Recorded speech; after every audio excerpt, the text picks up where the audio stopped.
Ada hadis lain berbunyi, ibu-ibu sekalian, berbaktilah kalian dengan kedua orang tua kalian, maka Allah akan karuniakan kalian anak-anak yang berbakti dengan kalian. Perhatikan unsur timbal baliknya ya.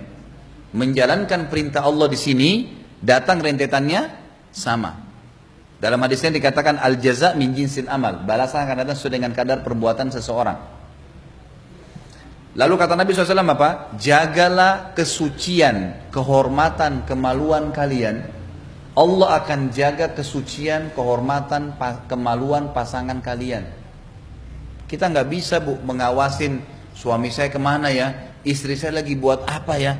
Ngapain habisin waktu untuk itu? Di kiri kanannya ada malaikat raqib, bodyguard, catat semuanya. Baik, buruk. Dan yang hukum dia Allah, bukan kita. Kita ingkar mungkar kapan? Kalau kelihatan di depan mata saja. Gitu kan? Makanya ingat nasihat saya ya.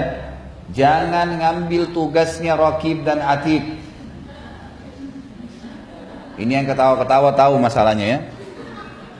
Tidak perlu pulang rumah suami itu periksa HP-nya. Untuk apa? Untuk apa? Bukankah dia punya Tuhan sebagaimana kita punya Tuhan? Yakin tidak masalah ini nih, akidah ini? Bukankah kita punya Tuhan satu, ibu-ibu sekalian? Jawab saya nih. Tuhan kita satu kan? Allah maha melihat nggak? Maha mengetahui nggak? Allah yang menciptakan dia, Allah yang mengurus dia, Allah yang menerapkan peraturan pada dia, bukan kita. Kita hanya meluruskan kesalahan yang kelihatan di depan mata saja. Selain itu jangan cari PR, nggak usah. Zikir, ngaji, sibukkan dengan kegiatan yang kita dicatat oleh raqib, panen pahala hari kiamat. Fahamin poin ini ibu sekalian. Karena banyak orang buat PR buat hidupnya, ngapain? Untuk apa? Untuk apa? Saya sampai hari ini bu, belum pernah periksa HP istri saya. Saya bilang sama dia, enggak, baiklah, alhamdulillah, saya bicara global. Ada orang kasus, soalnya saya menghadapi masalah kasus. Seorang dai itu banyak pertanyaan yang masuk. Ada orang suami istri, Bapak Ibu sekalian, begitu ketemu, yang paling pertama sini HP kamu, periksa. Ada yang sembunyi-sembunyi, suaminya masuk kamar mandi, periksa HP dulu. Ada yang istrinya siapin makan ya, HP istrinya diambil, dicek. Ngapain ini? Buat apa? Buat apa? Apa manfaatnya? Saya kasih contoh lain bu, contoh lain ya. Kita ambil contoh lain anak misalnya. Ada anak saya yang kecil, umurnya belum 2 tahun. Pernah sakit panas, panasnya luar biasa gitu. Sampai khawatir, istri saya bilang, ini kalau terjadi apa-apa, bagaimana kalau meninggal, bagaimana kalau begini. Kekhawatiran seorang ibu. Saya bilang tenang, tenang. Kamu yakin gak kita punya Tuhan? Yakin. Siapa yang kasih anak ini kepada kita? Allah. Kita pernah bisa pilih gak? Matanya saya mau yang begini, rambutnya begini, gak bisa. Lahir, ini anak kamu. Kan gitu. Berarti ada penciptanya nih. Kalau kita sayang dengan anak ini, penciptanya lebih sayang kepada dia. Tugas kita berikhtiar saja, nggak ada yang lain. Allah mau kita berbuat, ibu-ibu sekalian, tapi sebatas kemampuan. Ingat Nabi Musa alaihissalam. Nabi Musa waktu menghantamkan tongkatnya ke Laut Merah, kan air Laut Merah kan berdiri ya. Pertanyaannya, apakah tongkat yang membuat air laut berdiri? Nabi Musa kayak membuat air berdiri? Allah bisa, pertanyaan lain ya, Allah bisa nggak membuat air Laut Merah berdiri tanpa tongkat? Berarti apa fungsinya tongkat di sini?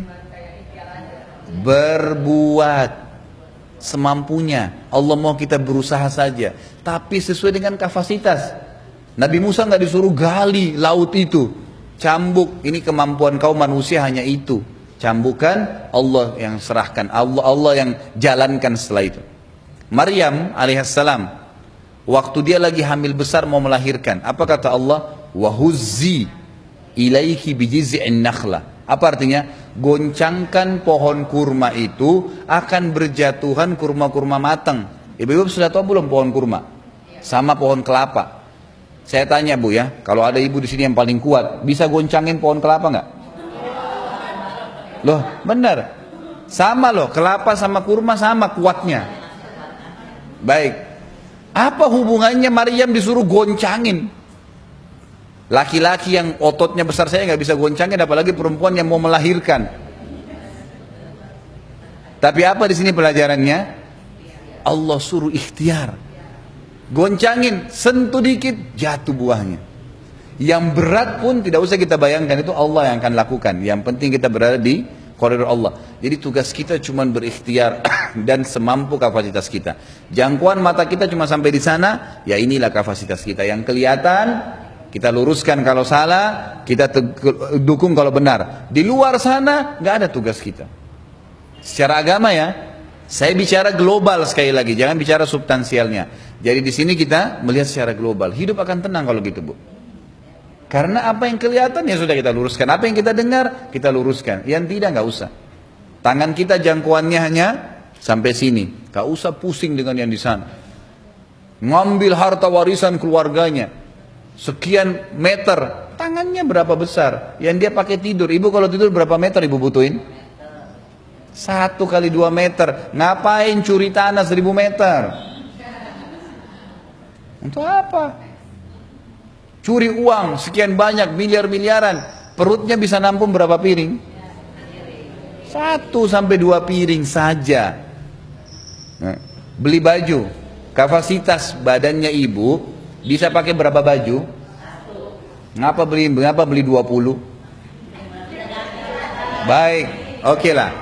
Tapi jangan berlebihan. Ada orang punya 100 baju, Bu. Artinya kalau 1 hari dia pakai 1 baju, 100 hari ke 101 baru kembali ke baju pertama. Mana lebih baik? Punya 10, 15 mungkin. Bosan, kasih orang, beli baru. Nggak apa-apa. Ini enggak, sampai kurang lemari, tambah lagi di atas, tambah lagi di kolom. Ikuti kapasitas. Mau pilih jalan lain silahkan, saya nggak larang. Saya menjelaskan hukum agama supaya bisa menjadi kaidah. Yang jelas kalau keluar daripada perintah agama, siapkan ekstra waktu, energi, silahkan. Kalau mau lebih daripada itu. Kalau mau tenang hidupnya, tidurnya enak, jalan enak, bergaul enak, ikuti agama. Karena agama sudah berikan kita kata kunci untuk hidup tenang. Itu saja. Karena target pernikahan adalah ketentraman.